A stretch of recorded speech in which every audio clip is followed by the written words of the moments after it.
दोस्तों, पिछली वीडियो में मैंने आपको महारथी कर्ण और भीमसेन के बीच हुए युद्ध का वृत्तांत सुनाया था। उसी वीडियो का अगला पार्ट लेकर मैं आपके सामने उपस्थित हुआ हूँ। इस वीडियो में मैं आपको बताऊंगा कि कैसे उस दिन भीमसेन ने कर्ण को बारंबार परास्त किया था एवं युद्ध भूमि छोड़ने के लिए विवश किया था। आप देख रहे हैं स्पिरिचुअल हिंदू। पूरा वृत्तांत सुनने के लिए वीडियो को अंत तक जरूर देखें तथा अगर आप भी इस चैनल पर नए हैं तो वीडियो को लाइक और सब्सक्राइब अवश्य कर दें। दोस्तों, मेरा यह वृत्तांत वेद व्यास द्वारा रचित मूल महाभारत के द्रोण पर्व से लिया गया है। जब महारथी कर्ण भीमसेन से परास्त होकर रथहीन हो जाते हैं तब धृतराष्ट्र संजय से कहते हैं कि हे संजय, साक्षात शंकर के शिष्य परशुराम हैं। उनके शिष्य कर्ण अस्त्र विद्या में उनके तुल्य या उनसे अच्छा होने पर भी सहज ही भीमसेन से हार गए। जिसके बल पर मेरे पुत्रों को जय की आशा थी, उसी कर्ण को भीमसेन के आगे रण से भागते देखकर दुर्योधन ने क्या कहा तथा रणभूमि में भीमसेन को प्रज्वलित अग्नि के समान प्रचंड होते देख कर्ण ने ही क्या किया। संजय बोले,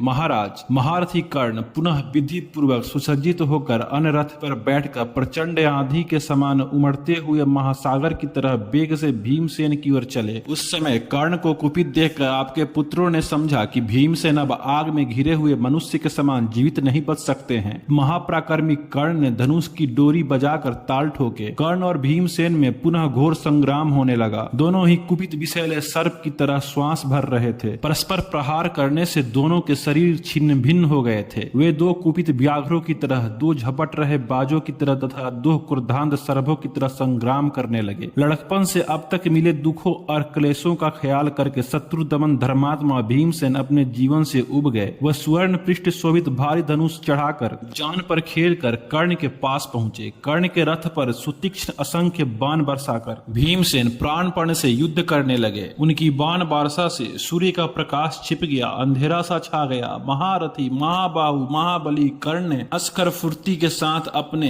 तीक्ष्ण बाणों से भीमसेन के सब बाण काट डाले और फिर भीमसेन को 9 उग्र बाणों से घायल कर दिया। कर्ण के बाणों से पीड़ित होकर भीमसेन न तो लौटे न ही घबराए। उन्होंने दूने वेग से कर्ण पर आक्रमण किया तथा कर्ण को असंख्य बाणों से छा दिया। महाबली कर्ण ने भी भीमसेन को अपने बाणों से पीड़ित करके उनके सफेद घोड़ों से अपने काले घोड़ों को मिला दिया। इस तरह कर्ण के रथ को भीमसेन के रथ के पास देखकर आपके पुत्र हाहाकार करने लगे। उन दोनों वीरों के हवा के समान वेग से चलने वाले सफेद और काले घोड़े परस्पर मिलकर आकाश में स्थित काले और सफेद बादलों के समान शोभायमान हुए। महाराज, तब कौरव दल के महारथी लोग कर्ण और भीमसेन को अत्यंत कुपित देखकर मारे डर के कांपने लगे। देखने वाले महारथी योद्धा उन दोनों वीरों में से किसी की जय या पराजय का निश्चय नहीं कर सकते थे। उस समय दोनों वीर परस्पर वध की इच्छा से जल बरसाने वाले मेघों के समान एक दूसरे पर बाण बरसाकर आकाश मंडल को परिपूर्ण कर रहे थे। कर्ण और भीमसेन के छोड़े हुए बाणों के दृढ़ प्रहार से मरे हुए घोड़े, हाथी और मनुष्य दूर दूर तक जाकर गिर रहे थे। गिरे हुए, गिरते हुए और मरते हुए असंख्य मनुष्यों के नष्ट होने से कौरव सेना बहुत कम हो गई। क्षण भर में मरे हुए मनुष्यों, घोड़ों और हाथियों की लाशों की ढेर से रणभूमि पट गई। धृतराष्ट्र ने कहा, हे संजय, फुर्तीले महायोद्धा कर्ण से भीमसेन इस प्रकार युद्ध कर सके यह सुनकर मुझे बड़ा आश्चर्य हो रहा है। जो संपूर्ण अस्त्र धारण किए यक्ष, असुर, मनुष्य गण सहित देवताओं को भी समर में परास्त कर सकता है, अकेले ही उनका सामना कर सकता है, वही कर्ण भीमसेन को नहीं हरा सका। हे संजय, मेरा पुत्र दुर्योधन केवल कर्ण की सहायता के भरोसे पर ही श्री कृष्ण और सात्विकी सहित सब पांडवों को जीतने का हौसला रखता है, किंतु इस समय बारंबार कर्ण को समर में भीमसेन से हारते सुनकर मैं निराशा से घबरा रहा हूँ। इंद्र सहित सब देवता भी वीर पांडवों को नहीं जीत सकते, किंतु मेरा मंदमती पुत्र दुर्योधन इस बात को नहीं समझता। पहले के अन्यायों और दुखों को याद करके भीमसेन ने कर्ण से घोर युद्ध किया होगा।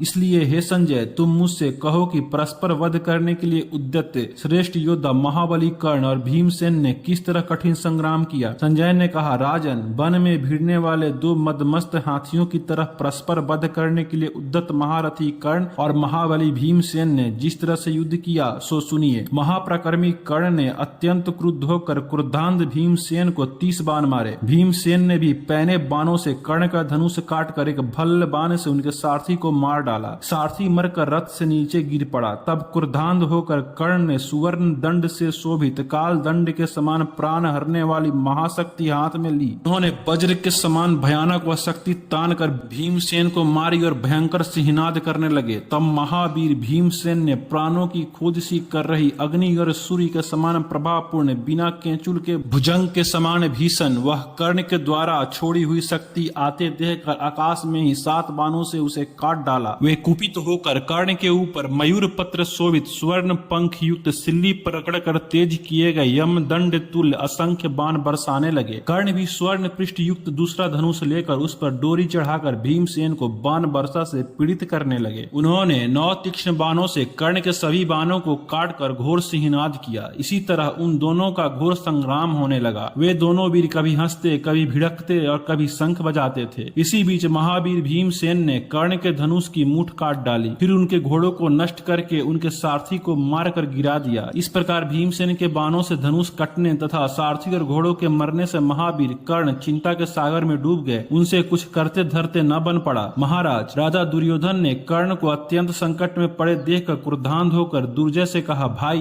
देखते क्या हो, वीर कर्ण भीमसेन की बाण वर्षा से अत्यंत पीड़ित हो रहे हैं, इसलिए तुम कर्ण की सहायता के लिए तुरंत जाओ। दुर्जय बड़े भाई की आज्ञा मानकर बड़े बेग से बाण बरसाते हुए भीमसेन की ओर बढ़े। दुर्जय ने भीमसेन को 9, घोड़ों को 8 और सारथी को 6 बाण मारे। इस तरह भीमसेन को पीड़ित करके उनके रथ की ध्वजा में 3 बाण मारकर फिर तीक्ष्ण 7 बाणों से भीमसेन को पीड़ित किया। इससे वे अत्यंत कुपित हो उठे। उन्होंने पहले दुर्जय के सारथी, घोड़ों और फिर दुर्जय को यमपुरी भेज दिया। दुर्जय की मृत्यु से कर्ण काफी दुखी हुए। वे सांप की तरह तड़पते हुए दुर्जय के चारों ओर घूमते हुए दुख प्रकट करने लगे, किंतु फिर भी कर्ण कुपित भीमसेन के सामने से युद्ध से नहीं हटे। भीमसेन के बाणों से रथहीन और परास्त होने पर महावीर कर्ण दूसरे रथ पर बैठकर महाबली भीमसेन के सामने आए और उन्हें बाणों से पीड़ित करने लगे। कर्ण ने भीमसेन के ऊपर बाण बरसाकर घोर सिंहनाद किया और फिर उनकी छाती में बाण मारे। महावीर कर्ण ने भीमसेन को 9 बाण और फिर ध्वजा पर 1 बाण मारा। जैसे कोई हाथी को अंकुश अथवा घोड़ों को चाबुक मारे, वैसे ही भीमसेन ने कर्ण को 63 बाण मारे। क्रोध के मारे ओठ काटते हुए कर्ण ने भी भीमसेन को मार डालने के लिए इंद्र के छोड़े वज्र के समान शरीर को विदीर्ण करने वाला एक भयानक बाण मारा। वह विचित्र पंख युक्त बाण कर्ण के धनुष से छूटकर भीमसेन के शरीर को भेदकर पृथ्वी में घुस गया। तब महाप्रक्रमी भीमसेन ने अत्यंत क्रुद्ध होकर कुछ भी विचलित हुए बिना एक वज्र तुल्य 4 हाथ की 6 पहलू वाली लोहे की सुवर्ण शोभित भारी गदा लेकर कर्ण के ऊपर चलाई, जिसे कर्ण के घोड़े मारे गए। फिर महाबली भीमसेन ने 2 छुर बाणों से कर्ण की ध्वजा काटकर सारथी को भी मार डाला। कर्ण कुछ उदास होकर रथ छोड़कर पैदल ही खड़े होकर धनुष चढ़ाकर बाण छोड़ने लगे। उस समय सबने कर्ण का अद्भुत पराक्रम देखा। उन्होंने रथहीन होकर भी रथ पर खड़े होकर लड़ रहे शत्रु का सामना किया। उस समय दुर्योधन ने कर्ण को रथहीन देखकर दुर्योधन ने अपने भाई दुर्मुख को सहायता के लिए भेजा। दुर्योधन की आज्ञा पाकर दुर्मुख कर्ण के पास पहुंचे और भीमसेन पर बाण बरसाने लगे। क्रोध के मारे ओठ काटते हुए भीमसेन ने सिल्ली मुख बाणों से कर्ण को पीड़ित करके फुर्ती के साथ दुर्मुख की ओर अपना रथ बढ़ाया। उन्होंने देखते ही देखते तीक्ष्ण 9 बाणों से दुर्मुख को मार डाला। रक्त से भीगे पृथ्वी पर मरे पड़े दुर्मुख की दशा देखकर कर्ण को बहुत दुख हुआ। मृत दुर्मुख की प्रदक्षिणा करके आगे बढ़ते हुए कर्ण लंबी गर्म सांसें भरने लगे। उस समय उनसे कुछ करते धरते न बन पड़ा। उसी अवसर पर भीमसेन ने गृध्र पक्ष युक्त 14 तीक्ष्ण नराच बाण कर्ण को मारे।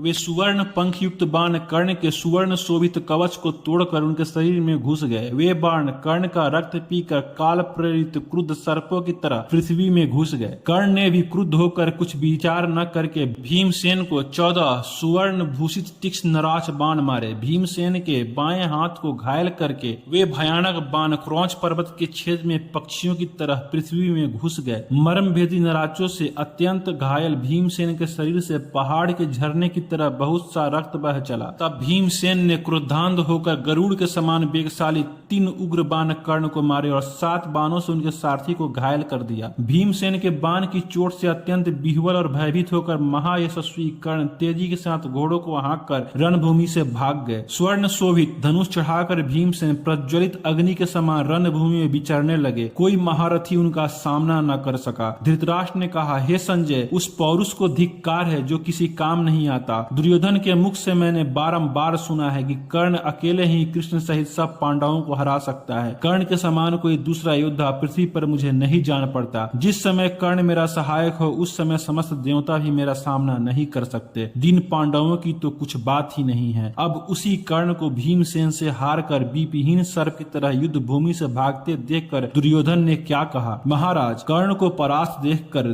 दुर्मर्पण, दुस्सह, दुमेध, दुर्धर और जय ये पांचों आपके पुत्र अत्यंत कुपित हो उठे। पांचों भाइयों ने वेग से जाकर चारों ओर से भीमसेन को घेर लिया। वे भीमसेन पर टिड्डी दल की तरह असंख्य तीक्ष्ण बाण बरसाने लगे। उन देवतुल्य सुंदर सुकुमार राजकुमारों के बाणों के चोट को हंसते हंसते भीमसेन ने सह लिया। दुमर्पण आदि आपके पुत्रों को भीमसेन के सामने उपस्थित देखकर कर्ण फिर भीमसेन के सामने आए और उनके ऊपर सुवर्ण पंख युक्त तीक्ष्ण बाण बरसाने लगे। महाराज आपके पांचों पुत्र भीमसेन को रोक रहे थे, तथापि वे उनकी परवाह न करके आपने प्रतिद्वंदी कर्ण की ओर चले। तब आपके सब पुत्र कर्ण की रक्षा के लिए उनके चारों ओर घेरा करके भीमसेन के ऊपर तीक्ष्ण बाणों की वर्षा करने लगे। यह देखकर भीमसेन क्रोध से विह्वल हो उठे। उन्होंने 25 तीक्ष्ण बाणों से आपके पांचों पुत्रों को घोड़ों और सारथी सहित मार गिराया। इस समय हम लोगों ने भीमसेन का अद्भुत पराक्रम देखा। उन्होंने बाणों से कर्ण को भी रोका और आपके पुत्रों को भी मार डाला। भीमसेन के तीक्ष्ण बाणों से विह्वल कर्ण ने अत्यंत क्रोध की